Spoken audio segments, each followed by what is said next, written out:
très heureux de vous retrouver pour cette 10e opus des conversations digitales qu'on a initiées pendant le Covid.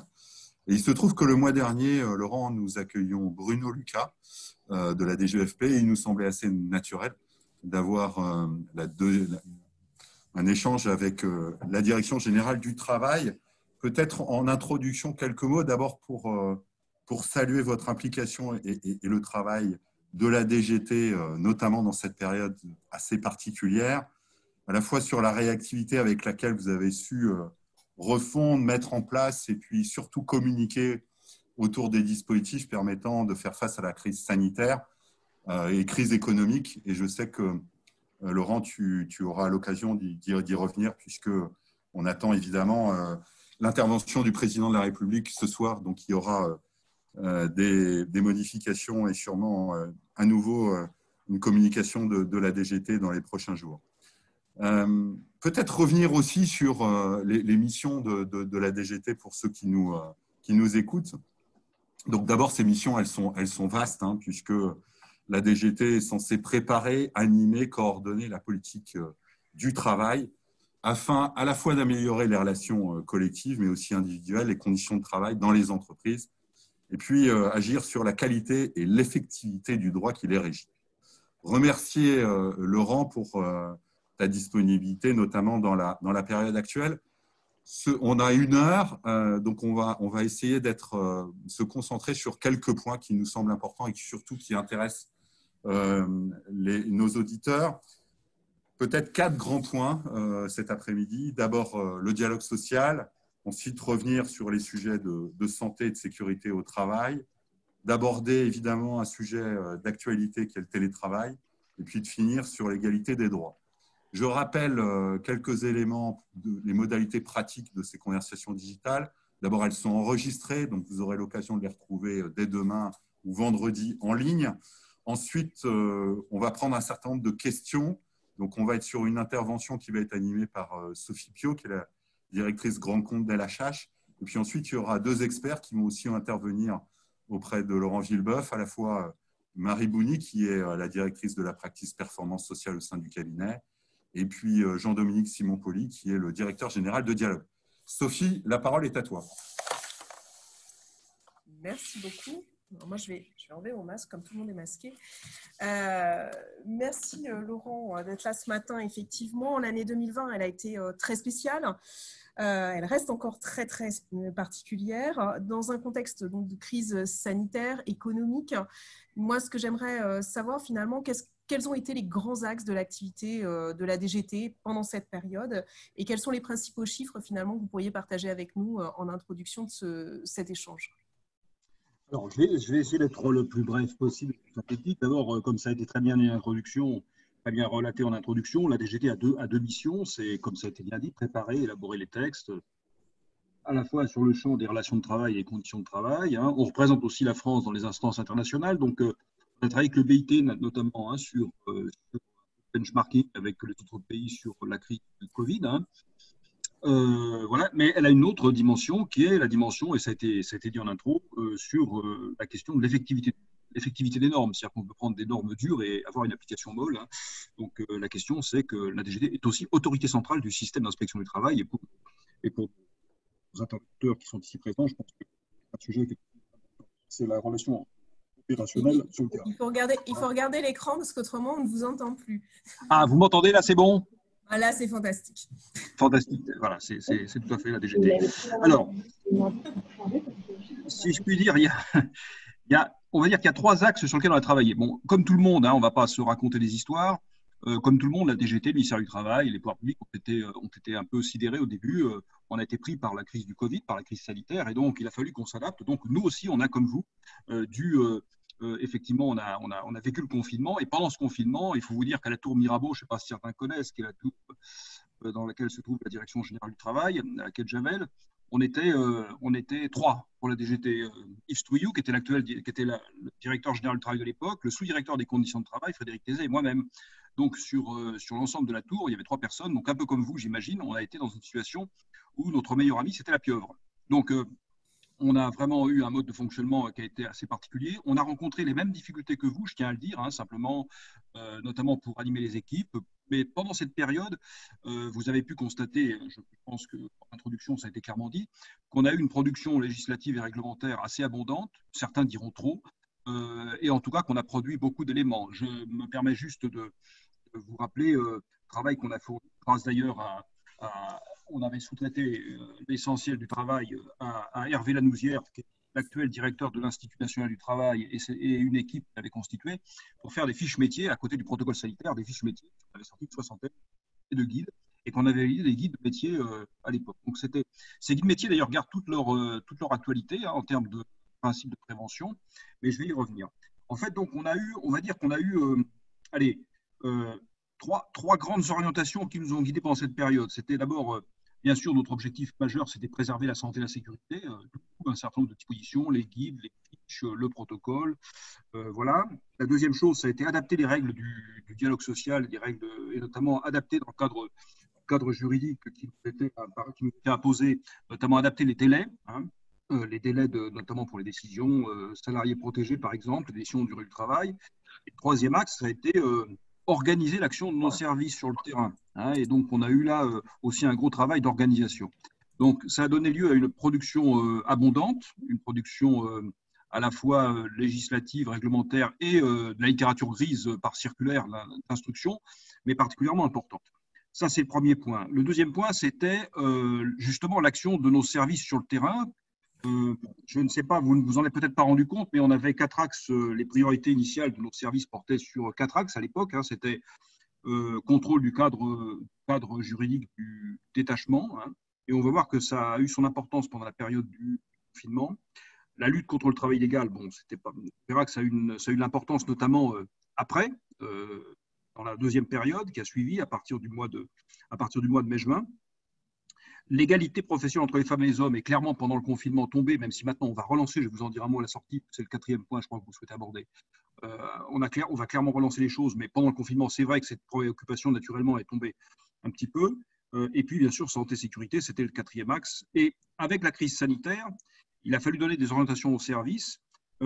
Et nos services se sont particulièrement orientés à la fois sur le respect des règles essentielles de santé-sécurité, bien sûr, et vous avez pu voir que, sans doute dans l'actualité, et certains d'entre vous ont pu suivre, que nous avons pu mener, nous avons eu un nombre très important d'enquêtes en matière d'action du travail. Ça a continué pendant la période du confinement. Que nous avons eu des nombreuses mises en demeure du direct. Hein, c'est un outil qui permet, dès lors qu'il n'y a pas de texte précis, de faire respecter les règles de prévention générale. Vous savez, la mise en œuvre directe, c'est un pouvoir qui permet au directeur régional de la directe ou à la directrice régionale de prescrire des mesures de prévention et demander à l'employeur de prendre des mesures de prévention lorsqu'il n'y a pas un texte précis. Certaines affaires ont défrayé la chronique, vous les avez suivies. On a pris en l'espace de quelques mois, depuis, on va dire, mars jusqu'à juin, juillet, on a pris 315 mises en demeure du direct, ce qui est très important par rapport au rythme annuel où on est en gros à 60 mises en demeure du direct chaque année. Donc, on a continué à tourner et puis on est intervenu sur les cas les plus graves de mise en danger et on a eu une quinzaine de référés judiciaires qui ont été engagés avec des succès divers, il est vrai, et ça, je pourrais y revenir. Donc, ça veut dire que à la fois, pendant cette période de confinement, dans des conditions difficiles, et les équipes de la DGT ont effectivement vécu une période comme les vôtres, j'imagine, hein, je suppose, hein, particulièrement complexe, où il a fallu préparer des réunions interministérielles, y participer, aller au Conseil d'État pour présenter des décrets, défendre des décrets en Conseil d'État, travailler avec le secrétariat général du gouvernement, travailler en interministériel, et avec une production normative et législative abondante, ce qui pour nous est très intéressant parce que ça veut dire que même dans le mode de travail tel qu'il a fonctionné, et nous avions vraiment à la fois à la DGT, mais aussi dans les services déconcentrés. Dans les services déconcentrés, on avait moins de 10% des personnes qui étaient en UD direct et en direct pendant cette période de confinement. Et on avait à la DGT, je vous dis, on était très peu nombreux. Alors, on a passé quasiment 60 à 70 jours dans la tour Mirabeau, quasiment tout seul. Mais on a pu travailler, et c'est en tout cas une période qui a été extrêmement intéressante sur les conséquences qu'on peut en tirer. Mais je crois qu'on n'est pas très originaux, puisque en réalité, on a eu quelques cas où on a eu des cadres, des agents qui ont décroché, hein, qui ont été entamés fortement par le confinement, il faut le dire. Je prends l'expression avec un peu familière, mais c'est vrai.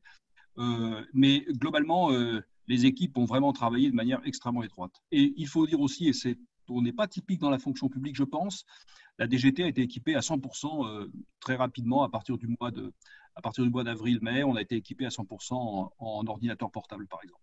Donc, ça a été, et en connexion, ça a été vraiment très précieux.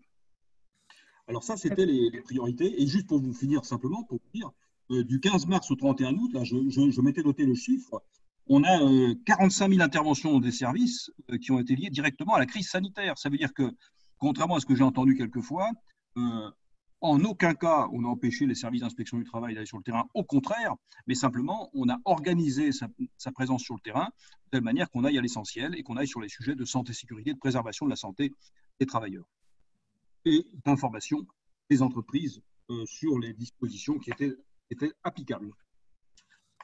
Merci beaucoup. Donc, j'ai compris que vous aviez votre lit de camp à la Tour Mirabeau. Suite à toute cette activité, finalement, quel est le programme pour la fin d'année et qu'est-ce qui vous reste à faire? Alors, on va avoir, vous avez vu que la dernière version du protocole, alors je me concentre sur alors il y a deux choses. Je me concentre d'abord sur la crise sanitaire elle-même. Il vient d'être nommé au niveau des ministères des Affaires sociales un secrétaire général, Étienne Champion, qui va être particulièrement en charge du suivi de la crise sanitaire. On a un monsieur crise sanitaire au ministère des Affaires sociales, je vous dis, Champion, qui vient de l'ARS de France, donc qui a été au cœur du sujet sur le terrain, et qui va superviser l'ensemble des opérations, notamment avec les autres ministères au centre interministériel de. Ça, c'est la première chose. La deuxième chose, c'est pour ce qui concerne la DGT, je ne parle que de ma paroisse, on a plusieurs choses à faire.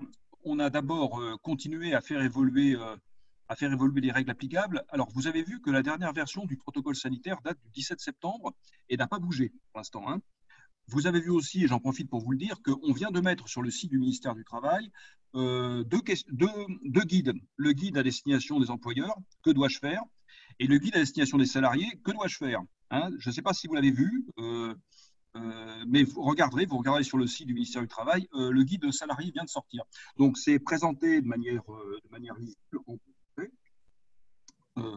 en français accessible et sans cuistrerie juridique et sans trop de complications. C'est très précis. Ça évoque le maximum de situations. Donc, regardez le guide. C'est le guide. Il complète donc le protocole sanitaire qui n'a pas changé à ce stade depuis le 17 septembre. Et on a le question-réponse qu'on actualise très régulièrement. Alors, vous avez vu, j'en profite pour le dire tout de suite, je serai amené à le redire peut-être, mais que nous avons, il y a deux choses. Hein. Le président de la République, comme je le disais en aparté, va se prononcer demain, hein, si ma mémoire est bonne, va se prononcer demain sur la crise et ses conséquences. Nous verrons les conséquences qu'il convient d'en tirer, hein, bien sûr, et ça sera la ministre et le secrétariat d'État à la santé et sécurité au travail. Vous avez noté qu'il y avait auprès de la ministre du Travail un secrétariat d'État à la santé au travail et aux retraites. Hein. C'est quand même un signe très fort d'intérêt du gouvernement pour la santé au travail, surtout dans le contexte actuel.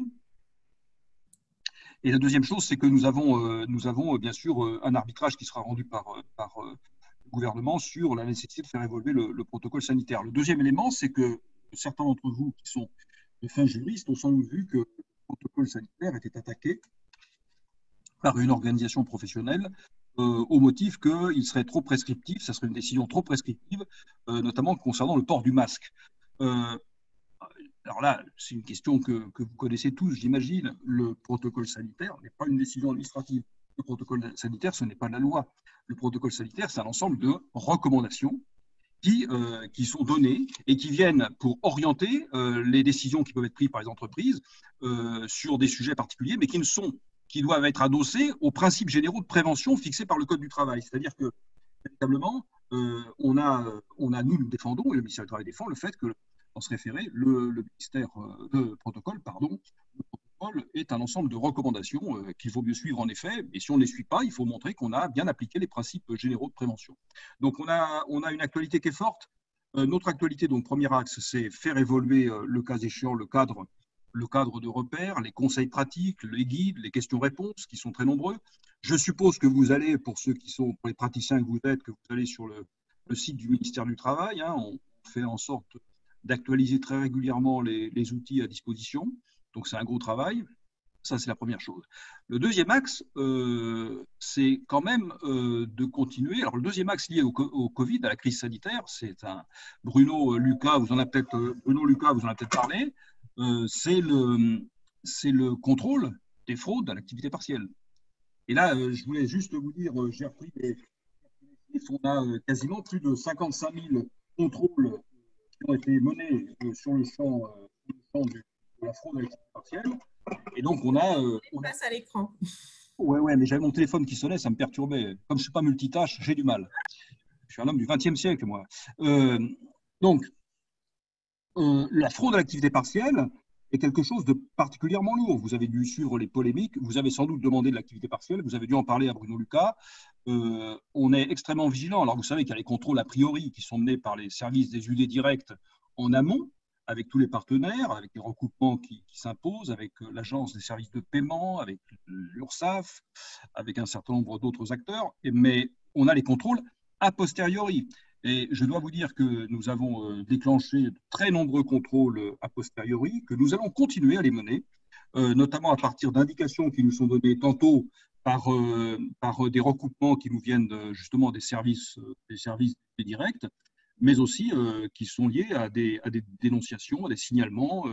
Et je tiens à vous dire que généralement, une belle fraude à l'activité partielle, alors il y a le direct Centre Val-de-Loire, ça c'est pour le côté anecdotique et rigolo, mais c'est beaucoup moins drôle que ça. Le direct Centre Val-de-Loire vient de m'envoyer un SMS en me disant que escroquerie au chômage partiel, avec les aides, une chef d'entreprise se fait refaire la poitrine et s'offre un train de vie de luxe. Donc, je pense que c'est un peu exceptionnel, j'espère.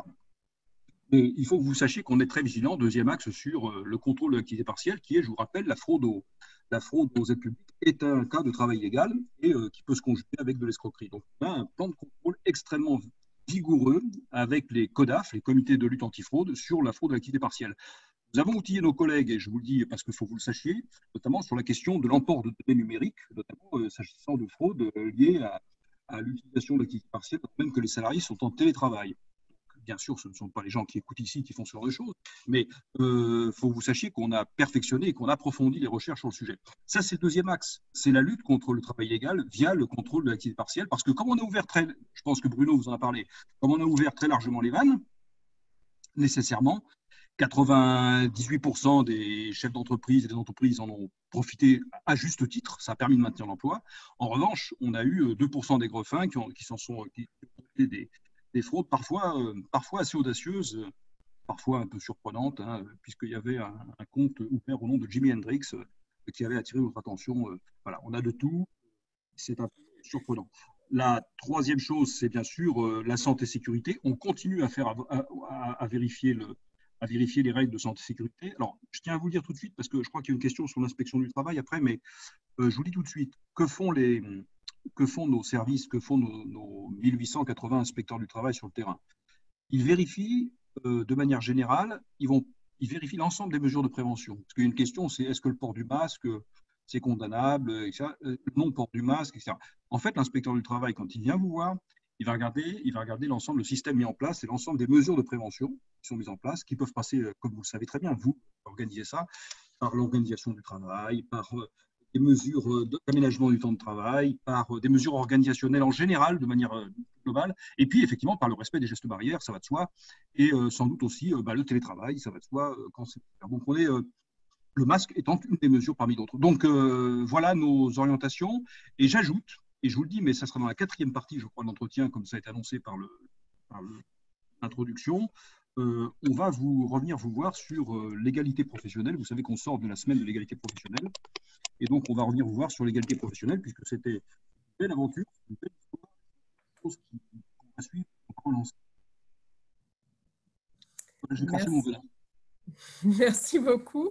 Je vais donner mon PC, d'ailleurs, pas le micro cette fois-ci, à Marie Bouni, et de façon à ce qu'elle puisse vous poser quelques questions sur effectivement ces grands thèmes qui ont été évoqués au début par François.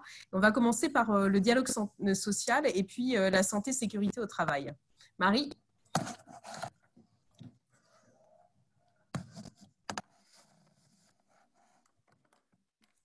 Bonjour à tous, bonjour Monsieur Villebeuf.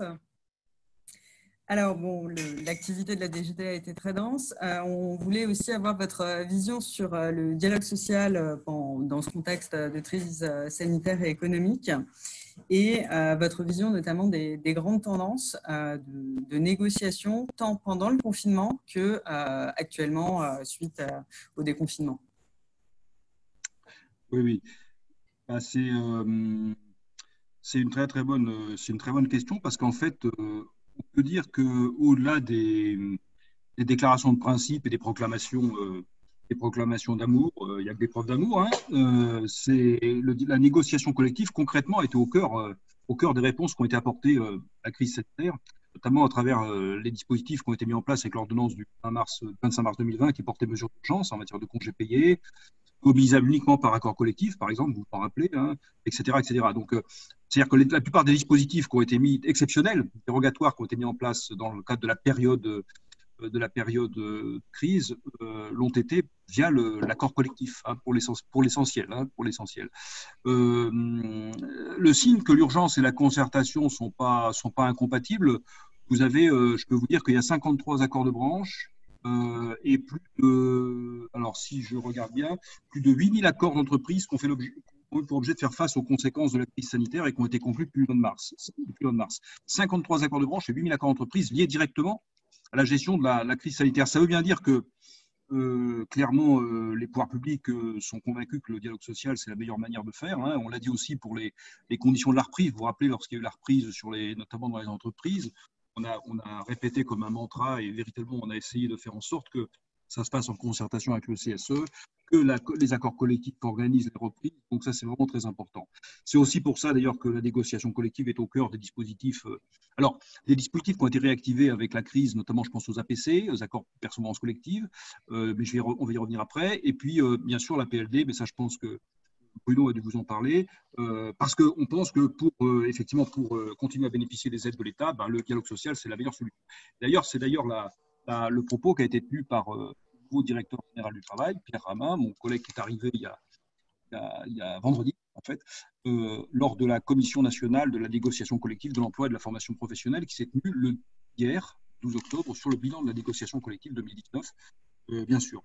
On a parlé un peu de ça, naturellement. Donc, véritablement, sur ce sujet, quelle est votre vision du dialogue social? Comme vous me dites, ben, elle est... alors, c'est vrai que c'est un peu dans notre ADN à la DGT, c'est dire que de toute façon, rien ne peut se faire efficace sans le dialogue social. Alors que ce soit une concertation avec le CSE, avec les représentants syndicaux, que ce soit avec les salariés, que ce soit par la négociation collective, et c'est dans toutes ces nouvelles formes, telles que les ordonnances de septembre 2017 les ont mises en place. Donc, vous verrez d'ailleurs, c'est pas seulement des paroles verbales, comme disait ma grand-mère, c'est très concrètement, c'est au cœur des dispositifs qui ont été mis en place, il y a la négo. Donc ça, c'est important. Voilà, donc au premier,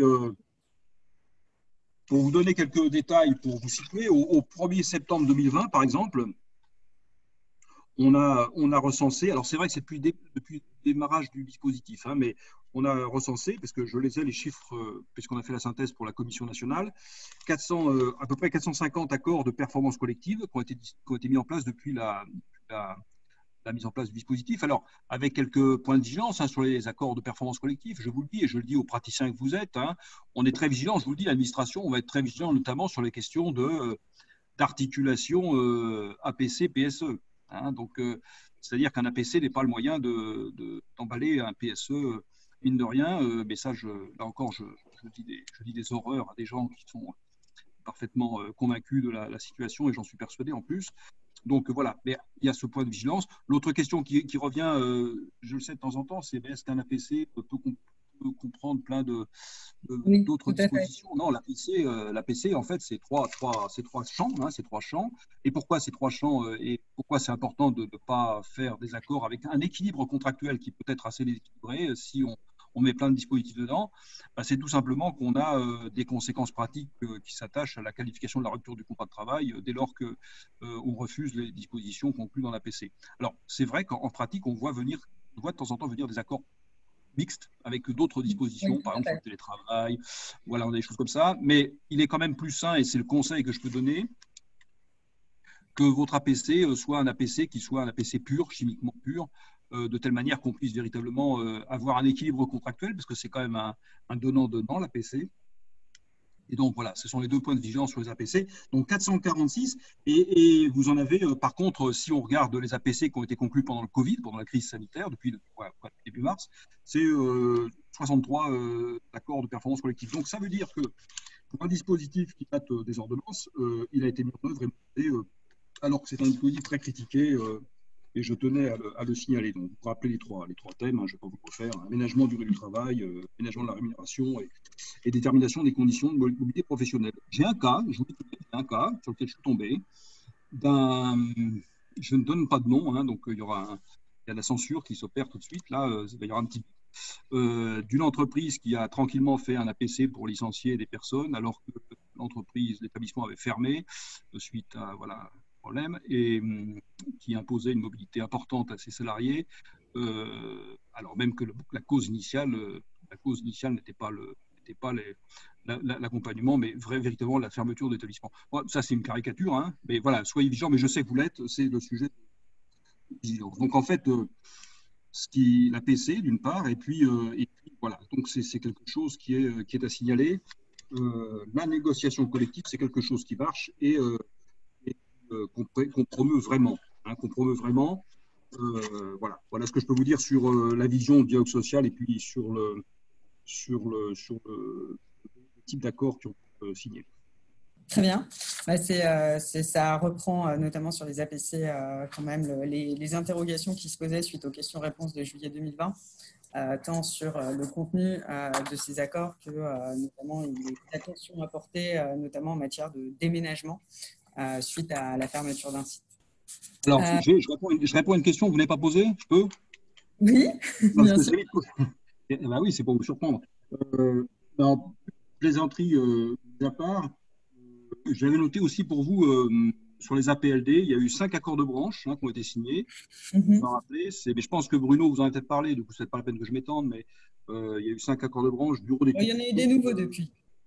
Oui, bureau d'études techniques, distributeur conseil, métallurgie, bijouterie, exploitation cinématographique, mais ça veut dire qu'il y a à peu près 1500 entreprises qui ont déposé une demande, soit au titre d'un accord d'entreprise, soit au titre d'un document unilatéral, et ça concerne à peu près 60 000 salariés. Ça veut dire que le dispositif de l'APLD, qui est un bon dispositif, qui est un dispositif vraiment précieux, est quand même utilisé profite à 60 000 salariés. C'est pas assez encore, il va falloir, nous, on le pousse, on veut. Donc, on travaille avec la DGFP là-dessus et vraiment, il faut faire connaître le dispositif au mieux. Mais ça veut dire que ça répond à une question.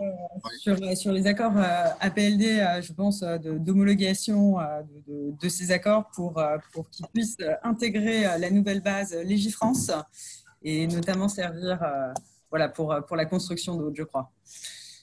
Peut-être avant de reprendre les questions qui sont posées, parce que certaines ont trait aussi à cette problématique, on avait quelques questions sur la santé-sécurité au travail, et puis après, on relèvera un certain nombre de questions qui ont pu être posées par les personnes présentes. Donc, vous l'avez déjà évoqué, le protocole national, donc sa dernière version du 17 septembre, effectivement. Si vraiment, on n'est pas, il y a quand même un vrai effort de clarification des règles. Déjà, on n'est pas sur un document masse, mais s'il y avait vraiment 3 points aujourd'hui qui vous semblent essentiels et sur lesquels vous souhaiteriez insister par rapport à ce protocole, ce seraient lesquels? Alors, je vais répondre très spontanément à une question qui n'est pas préparée naturellement. Vous savez, c'est comme dans les émissions de télévision. Le port systématique du masque, je crois que c'est une notion qui est importante. Vous savez qu'on s'est fondé sur l'avis du Conseil qui dit que, comme le protocole d'ailleurs, mais l'avis du Conseil préconise le port systématique du masque au sein des entreprises dans les lieux collectifs qui sont clos. Alors, c'est déjà le cas dans les entreprises qui reçoivent du public, mais aussi dans d'autres entreprises qui ont déjà anticipé le sujet. Je crois que juste un message fort, mais je crois qu'on est tous d'accord sur le fait que le masque ne saurait suffire à lui seul, puisqu'il ne vaut que dans un ensemble de mesures de prévention globale, ce que je disais tout à l'heure, sans doute de manière un petit peu rapide. C'est hygiène, distance physique, bonnes conditions de nettoyage, aération des locaux, gestion des flux de personnes. On retrouve des problématiques qu'on a connues pendant le confinement avec certaines grandes entreprises, notamment certains entrepôts, où effectivement c'est un ensemble de mesures qui fait que le port du masque sera efficace. Ça, c'est évident. Ça, c'est la première chose.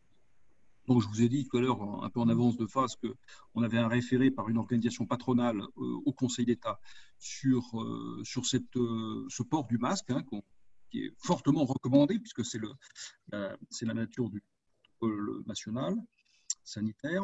La deuxième chose, je retiens peut-être dans les mesures de santé et sécurité, c'est la capacité d'adaptation de cette obligation de port de masque. C'est la possibilité, vous avez vu dans le protocole, je pense que vous avez lu le protocole, c'est la possibilité d'aménager, c'est les principes d'adaptation au port systématique du masque. Vous savez, vous vous rappelez qu'il y a, je ne vais pas rentrer en détail, il suffit de lire attentivement les trois ordres d'obligation qui existent. Hein. Je vous les cite juste, mais il faut bien regarder parce qu'on a eu quelques colibets sur la précision de ces prescriptions dérogatoires. Hein. La première, c'est bien sûr quand je suis tout seul dans mon bureau. Bah, moi, par exemple. Ah oui, en fait, je suis tout seul dans mon bureau. Hein. Je vous le dis parce que c'est important. Il y a mon chef de service qui m'engueule régulièrement quand je ne fais pas mon masque. Donc, comme il est grand et costaud, j'ai peur. Le salarié travaille seul dans son bureau. La deuxième chose, c'est, vous avez vu que c'est les salariés, alors ça c'est plus sérieux, qui travaillent en atelier où il y a des efforts physiques qui sont plus intenses. Là, vous avez vu que sous certaines conditions, ils peuvent retirer temporairement leur masque. Et enfin, en troisième lieu, qui est un sujet qui vous intéresse, je suppose, beaucoup, c'est la question des espaces partagés, type open space ou bureau collectif, où là, le Haut Conseil nous a dit et considère qu'il est possible de dispenser du port systématique dès lors qu'il y a des mesures de distanciation physique qui sont solides et qui sont mises en œuvre en mesure et que les mesures complémentaires de prévention sont mises en place. Et après, vous savez qu'au-delà de ces trois dérogations, vous avez le nombre de ces mesures dérogatoires avec les conditions pour les appliquer sont distinctes suivant qu'on est en zone verte, en zone orange ou en zone rouge. Donc voilà. Donc je dirais que la deuxième chose qu'il faut dire, c'est par rapport à la vie quotidienne des gens et certains qui supportent mal le masque, et là, c'est la deuxième information. La troisième information, c'est le rôle je reviens à la question précédente, en réalité, c'est le rôle du dialogue social, en fait. Puisque là, pour nous, il faut bien sûr que tout ça ne vaut que s'il y a un travail extrêmement solide d'évaluation des risques préalables qui est fait avec le CSE. Et une évaluation des risques, ça veut dire un document unique d'évaluation des risques, une consultation, pour mettre en œuvre de manière opérationnelle et concerter les mesures de prévention des risques. Donc, je dirais que c'est les trois sujets, les trois sujets qui me semblent être équivalents. Par contre, Parfait. On va voir ce qui vient avec le référé tout à l'heure. J'espère, si j'avais un scoop, ça serait plus sympa. On serait content, oui. Et deuxième chose, c'est le président de la République demain. Très bien. On a vu, enfin, vous l'avez évoqué, une activité très très forte, de l'agilité, aussi de l'innovation, notamment sur les règles, sur la communication des règles. Peut-être pour faire un petit point justement sur le fameux protocole sanitaire en entreprise, donc qui n'a pas de force contraignante telle que des mesures décrétales pour en avoir. Quel est le rôle de l'inspection du travail? Vous avez donné des indications sur la question. Quel est le rôle de l'inspection du travail en matière de contrôle de la mise en œuvre de ce protocole et quels ont été les moyens qui sont conférés, donc les moyens d'intervention pour les inspecteurs? Vous avez déjà évoqué un peu ces points. Oui, je vais dire rapidement. Bon, oui. Je crois que ce qu'il faut revenir, c'est revenir. Bon, la mission de l'inspection du travail, c'est à la fois, les fonctions, c'est à la fois conseiller et accompagner, et clairement expliciter les règles. Parfois, une PME ou une TPE peut être un peu perdue dans le flux des règles, le flux des prescriptions, et puis dans un contexte qui est quand même relativement stressant. Ça, c'est évident, c'est assez compliqué. En plus, en gérant des situations individuelles parfois qui peuvent être compliquées. On sait que on est en train de préparer un question-réponse d'ailleurs sur ce sujet. Et donc, c'est pour ça que j'insiste bien sur je vous suggère de jeter un œil sur les guides employeurs et salariés parce qu'ils sont assez partent de questions de terrain en fait, qui nous sont montées. Je dirais qu'il faut partir de la protocole qui a la valeur d'une somme de recommandations qui a vocation à déclarer opérationnellement les principes généraux de prévention de la partie 4 du Code du travail, article 41-21 du Code du travail, vous savez, les principes de prévention, la transcription, etc. Bon. Évaluer les risques, les combattre à la source, planifier, adapter le travail, prendre des mesures de prévention. Et donc, en fait, comme ce protocole constitue un outil pratique au service des employeurs, des salariés, de leurs représentants, l'idée, c'est que typiquement, l'inspecteur, qu'est-ce qu'il va faire? Il va regarder, pour exemple, combattre les risques, ça va être des recommandations, des observations sur le nettoyage, sur le port des équipements, par exemple. On a eu des sujets importants sur certaines plateformes, sur notamment le port, le nettoyage, la mise à disposition de gel à proximité de poste de travail, le port de tenue régulièrement entretenue, etc. Nettoyage des locaux.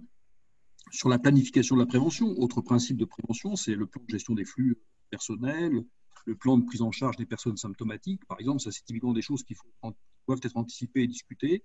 Et adapter le travail à l'homme, qui est un des autres principes de prévention, c'est favoriser le télétravail des personnes fragiles, par exemple. Donc, vous voyez bien qu'en réalité, le protocole, il découle du caractère contraignant de l'obligation de sécurité de l'employeur. Vous vous rappelez que la jurisprudence de la Cour de cassation, c'est une obligation de sécurité renforcée, c'est une obligation de moyens renforcée, c'est pas une obligation de résultat, c'est une obligation de moyens renforcée, ce qui veut dire qu'il faut que l'employeur, soit s'il ne respecte pas les dispositions du protocole, il faut quand même les suivre, il faut qu'il démontre qu'il a pris des mesures adaptées. Et puis, le protocole, c'est le rappel de ces principes de prévention, et puis surtout, il découle du consensus scientifique sur les mesures efficaces pour limiter les contaminations.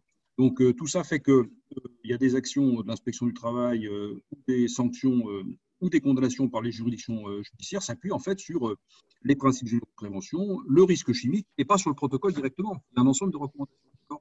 Ça, c'est important. Et ainsi, je vous donnais l'exemple tout à l'heure, mais on a eu depuis 315 mises en demeure du direct. Je me rappelle une mise en demeure du direct, monsieur, j'ai constaté dans l'établissement que ça, c'est pas bien, ça ne l'est pas. Que vous êtes mis en demeure de prendre les mesures de prévention adaptées, vous voyez. Et si ce n'est pas respecté, par contre, là, on transmet un rapport au procureur public où on engage, ça a été fait 15 fois pendant la période de crise sanitaire, un référé judiciaire. C'est-à-dire qu'on demande au président du tribunal judiciaire d'ordonner sous astreinte des mesures de prévention. Voilà. Donc, on voit bien qu'en fait, l'inspection du travail, c'est dans un rôle de conseil, d'accompagnement, mais par contre, il faut que ça avance, quoi. Donc, il y a ces deux dimensions. Très bien, merci. Je vais redonner la main à Sophie et reprendre mon masque, ainsi qu'à Jean-Dominique pour les questions. Moi, j'avais une question, Laurent, sur la négociation collective, puisque je crois que notre échange aujourd'hui, il se situe dès le lendemain de la publication des chiffres de la DGT sur la négociation collective en 2018. On s'aperçoit qu'il y a beaucoup de… 19, pardon. Il y a beaucoup d'accords de signés, 80 000 accords. Je crois qu'on est à 80 000. Alors, il y en a 7 000 qui sont le résultat de la mise en place des CSE, auxquels tu peux rajouter les 8 000 dont tu faisais état avec la crise sanitaire. Ça fait 15 000. Ça veut dire qu'on retombe sur des chiffres qui sont plutôt de l'ordre de 65 000 accords. Est-ce que ça traduit, d'après toi, un développement encore plus important de la négociation collective qu'auparavant ? Et quelles sont un peu les caractéristiques en dehors de la période sanitaire et de la période de mise en place des CSE? Quels sont les sujets, enfin, les caractéristiques de cette multiplication d'accords qui ont l'air de se développer dans les TPE et les PME pour beaucoup d'entre eux? Alors d'abord, il y a deux niveaux. Il y a le niveau de la branche et le niveau des entreprises. Alors effectivement, au niveau de la branche, comme vous le savez, alors, on a encore dépassé le seuil des 1000 accords de branche signés en 2019, mais on a une légère baisse, puisqu'en fait, en regardant les chiffres là qu'on a donné hier aux partenaires sociaux, on était à 1100 accords conclus de branche, 1100 accords de branche conclus en 2019, alors qu'on était à 1380 en 2018. Bon, alors, attention aux chiffres, parce que d'abord, ça s'explique en grande partie par la difficulté à maintenir un rythme d'enregistrement des accords pour le bilan 2019, avec les conflits sociaux qui ont marqué la fin de l'année 2019 et le début de l'année 2020. Donc, c'est tout bête, mais on a des questions, des contingences pratiques qui font qu'on est quand même sur le même trend, même si ça a légèrement baissé. Je rappelle quand même que la fin de l'année 2019 a été assez agitée socialement, et donc on a une légère baisse, mais on a quand même passé la barre des 1000. Au niveau des thèmes traités par les branches, je pourrais juste dire que le salaire reste le principal thème, avec 410 salariés. Donc ça, c'est vraiment important. Après, pour être complet et vous donner un regard sur les accords, 2019 a été une très bonne année. Pour reprendre ce que dit Jean-Dominique, 2019 a été une très bonne année, puisque en 2019, on observe même une très forte progression avec, comme tu le disais, Jean-Dominique, 80 780 accords conclus, contre 60 000, en effet, tu as raison, 60 000 en 2018, soit 30% de plus. Donc, ça, c'est sur les thèmes. Alors, sur les thèmes, on note que l'épargne salariale est le principal thème. Ce n'est pas une surprise, hein. Par contre, c'est une constante, ça va de soi. Les salaires et les primes arrivent en seconde position. Et puis après, c'est durée du travail et temps de travail pour l'essentiel. C'est encore plus significatif le renforcement de ces chiffres dans les petites entreprises, enfin, petites au sens de taille. Donc, puisque les entreprises de moins de 50 salariés, l'ego collective a représenté, et je vous donne le chiffre brut, elle a progressé dans les entreprises de moins de 50 salariés de 38%, avec 27 140 accords conclus en 2019 contre mon chiffre que j'avais noté, c'est 19 180 en 2018. Donc, ça veut dire que non seulement en matière de branche, ça stagne, mais parce qu'il y a eu une activité, l'actualité sociale qui était compliquée, mais en matière d'accord d'entreprise, ça monte, ça grimpe, et ça grimpe notamment, ce qui était exactement notre objectif. Ça grimpe dans les TPE. Donc, je crois que ça, c'est vraiment extrêmement positif, et ça montre que les nouvelles formes de négociation qu'on a souhaité mettre en place avec les ordonnances du septembre 2017, ça fonctionne. Merci beaucoup, Laurent. Dans les questions de nos participants et des personnes qui vous écoutent en ce moment, une première question sur les statistiques quant au droit de retrait causé par la situation sanitaire, finalement. Est-ce que vous avez des chiffres à partager avec nous? Donc ça, c'est une première question. Je vais en poser une deuxième.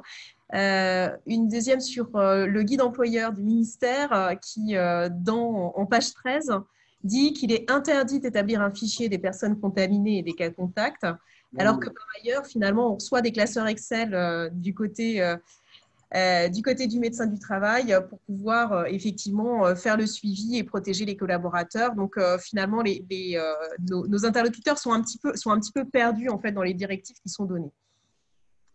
Les seules directives qui vaillent sont celles du ministère du Travail, bien sûr. Donc ça, il n'y a pas de doute. Mais plus sérieusement. Ah, pardon, la première question, c'était quoi? C'est l'âge. C'est l'âge. Les statistiques du droit de retrait. Ah oui, pardon. Alors, il se trouve qu'on n'a pas de stats officielles sur l'exercice des droits de retrait ou des droits d'alerte, par exemple. On ne les a comptés que dès lors qu'il y avait une intervention de l'inspection du travail. Vous vous rappelez que l'inspecteur du travail, en cas d'accord persistant entre le CHSCT et l'employeur, peut intervenir pour, non pas sur le motif, mais sur les causes de désaccord et sur les mesures de prévention. Vous vous rappelez que c'est ça, en fait. Donc, on les compte là. Sur la période, ce que je peux vous dire, sur la période qui a été de mars, on va dire à fin juin, on a eu à peu près 400 interventions de l'inspection du travail. Donc ça, c'est très important, 400 interventions de l'inspection du travail pour intervenir, pour régler des désaccords entre CSSCT et employeurs sur les mesures de prévention à prendre en cas de désaccord sur la manière de régler un problème de danger grave et imminent. Ce qui veut dire, notamment parfois dans des grosses entreprises, je pense à par exemple, en Ile-de-France, des grosses entreprises, on fait appel en province aussi d'ailleurs, on fait appel à l'inspection du travail et ça a souvent permis de résoudre les sujets. Donc ça, c'est très important. Vous vous rappelez que si l'inspecteur du travail, son action n'est pas suivie des faits, il lui reste en cas de... Si l'employeur ne suit pas ses préconisations, si on constate un danger grave et imminent, c'est le référé, dans le mur direct. En l'espèce, on a compté à peu près 400. Alors, je vous donne le chiffre comme un ordre de grandeur parce que je pense qu'il a beaucoup bougé en fait. Et c'est 400, enfin, il a un peu bougé, 400 interventions de l'inspection du travail en cas de désaccord sur les mesures de prévention à prendre dans le cadre d'un désaccord sur un danger grave, sur les mesures de prévention à prendre dans le cadre d'un danger grave imminent. Donc, ça vous montre simplement que l'inspection du travail est aussi intervenue de manière importante dans cette configuration-là pour régler les problèmes. Et ça a permis de faire baisser la tension dans pas mal d'entreprises. Ça, c'était la première question. Et la deuxième question, c'était sur le listing des cas contacts et des cas avérés. Ouais, non, mais là clairement, on est très clair sur les tests. Alors, on est en train de préparer justement, alors je vous le montre, et vous avez interdiction de prendre des photos. On a fait un grand synopsis, il y a une quinzaine de pages, avec la entreprise sans cluster et entreprise avec cluster sur les différents scénarios possibles suivant que l'employeur applique les mesures sanitaires ou refuse de prendre des mesures de prévention, etc., etc. Donc, on a un tableau, une matrice à 4 entrées. On va traduire, parce que j'ai du mal à m'y retrouver quand même, donc on va la traduire en question-réponse. Et dans cette question, on confirme bien que l'employeur ne peut pas constituer de fichier. Il ne peut pas constituer de fichier de personnes malades. Ce n'est pas possible. C'est contraire aux libertés publiques et ça n'est pas possible. Donc, après, il n'en reste pas moins que le médecin du travail a son rôle à jouer, les services de santé au travail ont un rôle à jouer. On sait qu'on a découvert à l'occasion de cette crise la difficulté effectivement de traiter la situation de salariés qui, par exemple, refuseraient de déclarer qu'ils sont positifs, testés positifs. Hein. Donc, on a une vraie difficulté dans ce domaine, mais là, il faut passer par le service santé au travail, effectivement, qui peut travailler en lien avec la CNAM et l'ARS. Hein. Très bien. Dans les questions, les deux dernières questions sont sur finalement quid d'une réforme de la santé au travail, même peut-être de l'ouverture d'un débat social, parce que ce qu'on est en train de vivre aujourd'hui rebat énormément les cartes. Et est-ce que finalement, vous avez, pour les mois qui viennent, des projets sur cette thématique? Alors, vous vous rappelez, vous suivez l'actualité de près, je sais bien. Il y a 2 négociations interprofessionnelles qui sont ouvertes sur le sujet, hein, la lutte sur le télétravail, avec des positions d'ailleurs qui évoluent. Est-ce qu'on va vers un ANI qui serait plutôt sur la méthode plutôt que sur du fond? Donc, on a des vraies discussions en cours entre les partenaires sociaux. Et alors, sur santé au travail, on a aussi une négociation interprofessionnelle qui est ouverte sur le sujet. Et vous savez que le rapport de Mme Lecoq, qui a été remis en 2018, n'a pas prospéré tout de suite. Hein. Il y a eu des blocages de partenaires sociaux. Le COCT, le Comité d'orientation des conditions de travail, qui a été concerté sur le sujet, a fait part aussi, a mis en évidence des positions divergentes. Quelques points néanmoins de convergence, comme par exemple la nécessité de partir du besoin des entreprises et de rationaliser l'offre sur le territoire. Et pour l'instant, il faut attendre la fin de la négociation, qu'on attend pour la fin de l'année, hein, pour savoir quelle suite on va donner, alors que ce soit par le biais d'une PPL, que ce soit par le biais d'un projet de loi, pour l'instant, on est dans le cadre d'une négociation interprofessionnelle qui s'est lancée à partir d'un document d'orientation élaboré par le ministère du Travail.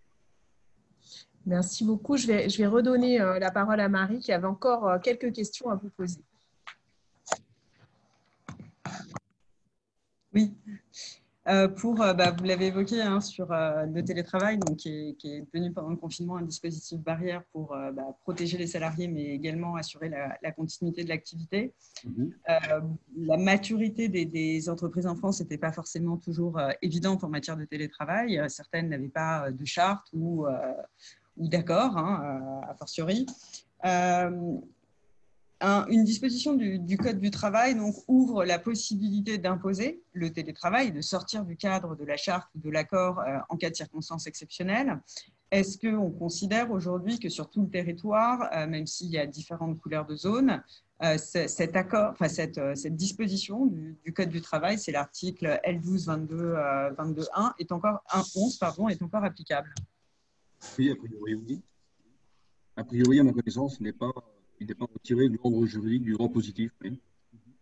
Donc, la réponse est plus courte que la question. Hein. Tout à fait. Donc, c'est pour ça qu'on reste dans la capacité pour toutes les entreprises, sans accord ou sans charte, de gérer une situation exceptionnelle via la mise en place d'un télétravail qui peut s'imposer aux collaborateurs sur l'ensemble du territoire français. Écoutez, le droit positif n'a pas changé, en fait. Hein. Le droit positif n'a pas changé. On sait que la question qui se pose à nous est un peu différente. Elle est, en fait, effectivement, sur est-ce que on va voir ce qui va sortir demain, ce que va dire le président de la République, hein, parce que c'est ça en fait l'enjeu derrière, au-delà de l'état du droit positif, c'est est-ce que les pouvoirs publics vont aller plus loin? Aujourd'hui, c'est pas je ne le sais pas. Je ne le sais pas. Ça doit dépendre du tour de vie.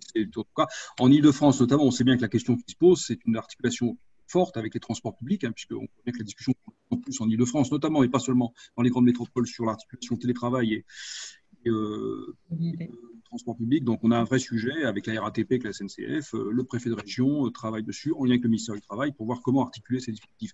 Derrière, il y a l'école aussi. Hein. Tout à fait. Et sur la question de l'indemnisation, donc vous aviez adressé des dispositions dans le QR, donc notamment en cas de circonstances exceptionnelles. Elles sont, pareil, toujours applicables. Oui, c'est toujours les mêmes. On n'a pas sur le télétravail, on attend avec beaucoup d'intérêt ce qui va sortir. Il n'y a rien qui oblige, sauf si l'employeur a signé un accord collectif, enfin, s'il y a un accord collectif qui prévoit des dispositions particulières, mais il n'y a rien qui oblige. Alors, les entreprises plus importantes organisent, mettent en place le télétravail, mettent en place les outils pour le télétravail, en effet. Voilà, mais autrement, non, il n'y a pas d'obligation à défaut d'accord collectif. Ok. Et là-dessus, à nouveau, il y a quand même eu beaucoup d'accords qui ont été signés. Je crois que Alors là, je cherchais, en même temps que vous parliez, je cherchais désespérément mon chiffre parce que je les ai mis tous de côté, mais là, je l'ai perdu dans la bataille. Je vais le rechercher pendant que vous parle. Hein. Une question peut-être, Laurent. Je ne sais pas combien il y en a eu depuis, pendant la période. Je vais vous le retrouver. D'accord, très bien. Une question peut-être, Marie, si c'est possible. Oui, bien sûr. Une question relative un peu au comportement des acteurs du dialogue social. Est-ce que la DGT a été approchée par soit les entreprises, soit les organisations syndicales sur la mise en place depuis le mois de mars dernier, mais comment dirais-je, de particularités dans la gestion des IRP au sens classique? On ne se réunit pas nécessairement tous les mois, on ne se réunit pas physiquement, on n'a pas des ordres du jour qui sont transmis légalement. Enfin, on voit bien qu'il y a eu des pratiques aujourd'hui qui sont beaucoup plus souples et réactives par rapport à la crise sanitaire. Est-ce que la DGT est prête à encourager la poursuite de ces phénomènes-là, ou est-ce qu'elle considère qu'il faut revenir à des situations plus classiques, entre guillemets, hein? Quelle est un peu la philosophie qui est la vôtre? La philosophie de la DGT, elle est celle du ministre, hein, c'est-à-dire en fait, la crise a montré qu'on pouvait fonctionner de manière différente, c'est clair. On pouvait notamment sur les modes de consultation, qui existent déjà dans le Code du travail, hein, c'est-à-dire que la visioconférence était pas possible. Il y a déjà eu, avec les ordonnances, il y a déjà eu des souplesses qui ont été offertes pour les modalités du dialogue social, en fait, les modalités d'organisation du dialogue social. Elles se sont révélées praticables dans pas mal de cas. Il n'en reste pas moins. Oui, on a été approché, certaines organisations patronales notamment nous ont approché sur le sujet. Rien n'est acté pour l'instant. C'est-à-dire qu'on pense, et je pense que c'est la seule réponse possible, que si on a le dialogue social au cœur, ça ne se fera pas de manière régalienne, ça se fera dans le cadre d'une négociation, là encore interprofessionnelle, mais pour l'instant, aucune disposition n'est préparée dans ce cadre-là pour prolonger ou pour pérenniser en quelque sorte des formats typiques de dialogue social. Merci. Je repasse la parole à Sophie. Alors, une petite question concernant l'égalité des droits. On en a parlé en tout début. La semaine dernière, c'était celle de l'égalité professionnelle entre les femmes et les hommes. Oui. En la matière, la loi du 5 septembre 2018 pour la liberté de choisir son avenir professionnel a soumis les entreprises de moins de 50 salariés à une obligation de transparence et de résultats en créant l'index de l'égalité professionnelle entre les hommes et les femmes. Quelles sont aujourd'hui les grandes tendances qui sont observées à date? Et finalement, est-ce qu'il y a des évolutions qui sont possibles par rapport à par rapport à ce sujet? Alors, d'abord, pour commencer, c'est vrai que l'égapro, l'égalité salariale, en fait, entre les femmes et les hommes, était un sujet qui a été très fortement porté par la ministre précédente. Hein, vous savez, vous vous en rappelez, hein, Muriel Pénicaud en avait fait véritablement, j'allais dire, une affaire personnelle. Et heureusement, c'était bien parce qu'elle a vraiment, avec l'équipe qu'elle avait mise autour d'elle, véritablement fait avancer le droit du travail de manière conséquente. Alors, on peut toujours critiquer l'index, on peut toujours critiquer 5 ou 4 indicateurs, on peut toujours critiquer, dire que c'est une usine à gaz, c'est compliqué, que ce n'est qu'une indication. Oui, mais en tout cas, l'index qui a été mis en place, je tiens à vous le dire, ça a été une vraie réussite, puisque de mon point de vue, et du point de vue de la DGT, le ministère du Travail, ça a vraiment permis de mettre la focale sur des situations, et certaines entreprises ont découvert des problèmes en leur sein qu'elles ne soupçonnaient pas.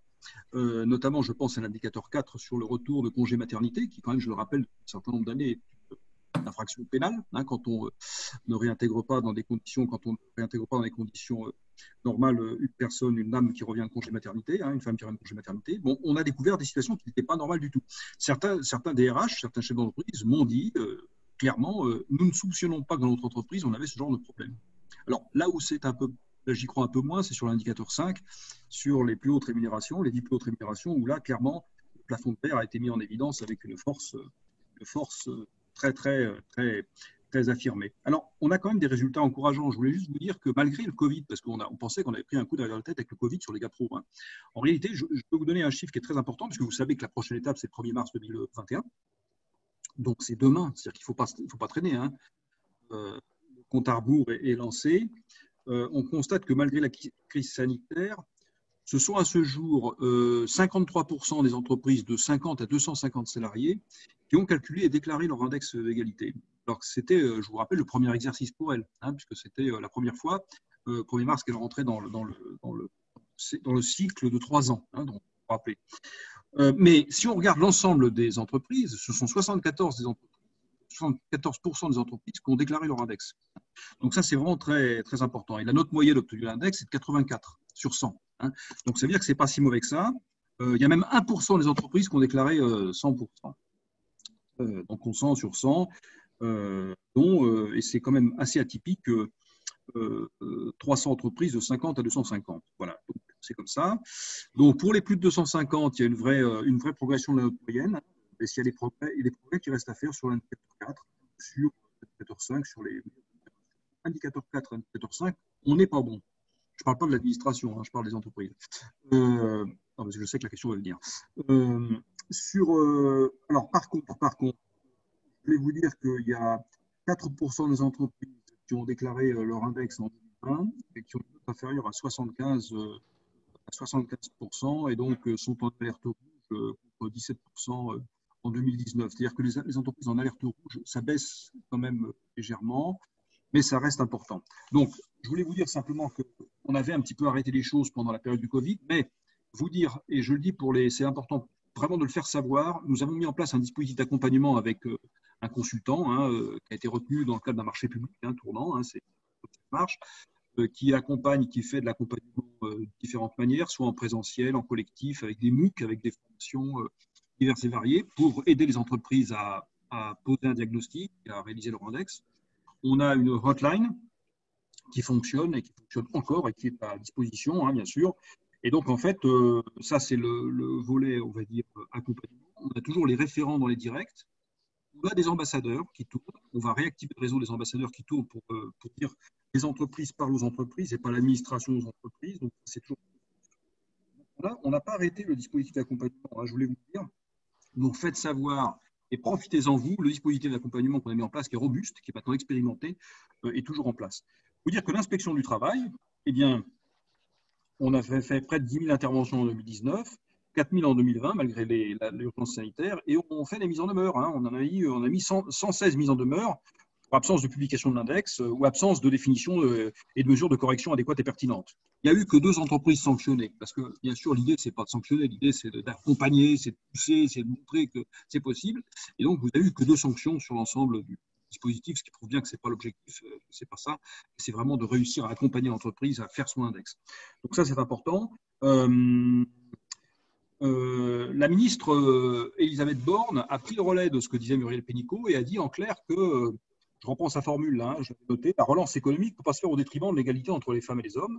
Et donc, en fin d'année, on va se concentrer, nous, l'inspection, je vais envoyer les services d'inspection du travail, se concentrer sur les entreprises qui n'ont pas déclaré leur index encore, alors qu'elles doivent le faire. Et je vous dis, effectivement, il faut le faire savoir, que nous allons tourner pour le rappeler. Alors, il y aura des lettres types, il y aura des rappels, il y aura des visites, mais en tout cas, ce n'est pas quelque chose qui est derrière nous. Est-ce que la réglementation va changer? Alors, la ministre, Madame Borne, a clairement dit avec Mme Moreno qu'elle voulait avancer encore davantage, continuer à pousser le chariot de l'égalité. Je ne sais pas si l'expression est très pas terrible. Pousser en tout cas l'égalité, ça suffira peut-être. Elle va pousser l'égalité, notamment, elle réfléchit sur une évolution de l'index et elle réfléchit sur la manière de publier les indicateurs dans certaines conditions. Donc, ça pose un certain nombre de questions qu'il faut qu'on résolve, mais je voulais que vous sachiez que, quelle que soit la voie, modification de l'index, enrichissement de l'index ou publication complémentaire sur le site du ministère du Travail ou sur le site internet de l'entreprise, il y aura de toute façon des mesures qui vont renforcer le dispositif. Et de toute façon, 1er mars 2021, l'échéance, ça sera la 3e année pour les plus de 10, ça sera la 2e année pour les plus de 250 et ça sera la 1re année pour les 50 à 250. Et donc, c'est vraiment un cycle qui est vraiment lancé, puisque vous savez qu'on a 3 ans, lorsqu'on a moins de 75, pour supprimer les écarts et monter au-dessus de 75. Et à l'issue, c'est à la fin de la foire qu'on compte les bouses, comme disait ma grand-mère, rurale. Et donc, c'est là qu'on va voir si les entreprises ont bien respecté leurs obligations. Donc, en gros, les GAPRO, c'est pas fini. Surtout, attention, même s'il y a eu d'autres préoccupations, soit tous, bien sûr, ça a été une pression forte, ça va rester de priorité du ministère du Travail. Voilà.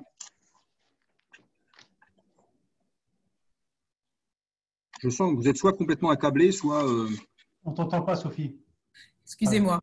Une dernière question, merci beaucoup parce que c'était très clair. Juste avant, vous pouvez répondre par oui ou par non parce que je pense que c'est suffisant et après je donnerai la conclusion à François. On m'a relancé 2 fois sur le chat. Est-ce qu'il est possible de répondre à cette question? Les accords APLD doivent-ils être publiés dans la base publique des accords collectifs contrairement aux APC? Alors, j'ai vu la question et j'étais en train de chercher dans ma base parce qu'il y a une vraie question là. Vous savez, la question de la publication sur la base d'accord, c'est la question du secret des affaires et de la confidentialité des informations. Or, dans les accords APLD, il y a des informations confidentielles. Donc, sur les APC, c'est clair que non. Sur les APLD, est-ce que je peux vous envoyer la réponse? Parce que je veux vérifier une dernière chose avant de vous l'envoyer. Est-ce que je peux vous l'envoyer et vous la répercuter à vos participants? Très bien. Je préfère faire ça parce que je veux une dernière vérification si ça ne vous dérange pas. Très bien, on fera ça. François, je te donne le dernier mot. Merci beaucoup.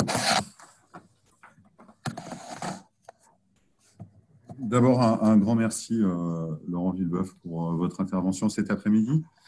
Je pense que le fait d'avoir un éclairage,